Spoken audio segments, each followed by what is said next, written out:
Assalamualaikum dan selamat pagi.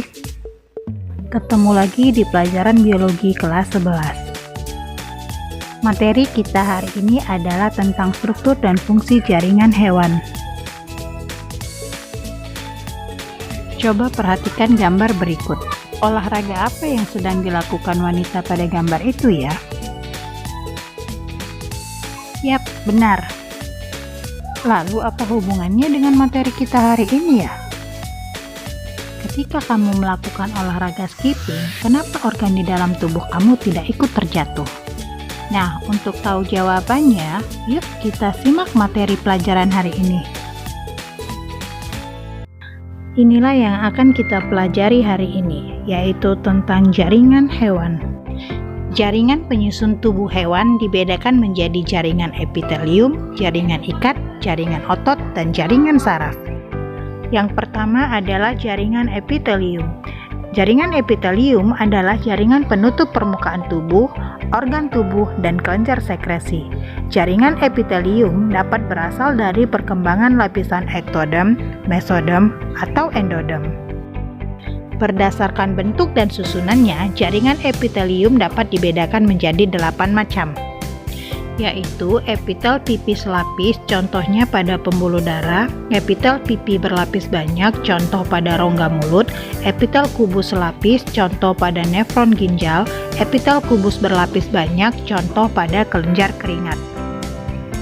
Epitel silindris selapis, contoh pada uterus dan saluran pencernaan, epitel silindris berlapis banyak, contoh pada saluran sperma, epitel silindris berlapis semu, contoh pada trakea, dan epitel peralihan atau transisional, contohnya pada kantong air seni. Berdasarkan fungsinya, jaringan epitelium dibedakan menjadi epitelium pelindung, contohnya epidermis, epitelium kelenjar. Kelenjar yang hasil sekresinya melalui saluran disebut kelenjar eksokrin, contohnya kelenjar ludah. Kelenjar yang hasil sekresinya langsung ke darah disebut kelenjar endokrin, contohnya kelenjar tiroid. Yang terakhir, epitelium penyerap, contohnya usus halus.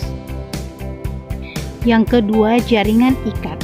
Jaringan ikat berkembang dari mesenkim yang berasal dari mesoderm embrio.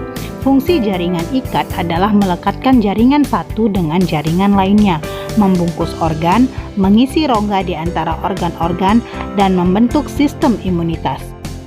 Jaringan ikat terdiri atas 3 komponen utama, yaitu sel, serabut, dan zat dasar atau matriks.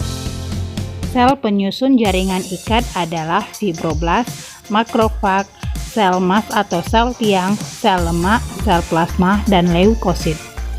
Serabut yang menyusun jaringan ikat adalah serabut kolagen, serabut elastin, dan serabut retikulum. Sedangkan matriks jaringan ikat berupa bahan homogen setengah cair terdiri atas asam mukopolisakarida yang mengandung asam hyaluronat, berfungsi sebagai pengikat air, pelumas, dan peredam benturan. Untuk macam-macam jaringan ikat bisa disimak pada slide berikut.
Yang selanjutnya adalah jaringan otot.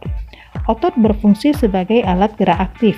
Ada 3 macam jaringan otot, yaitu otot polos, otot rangka atau otot lurik, dan otot jantung.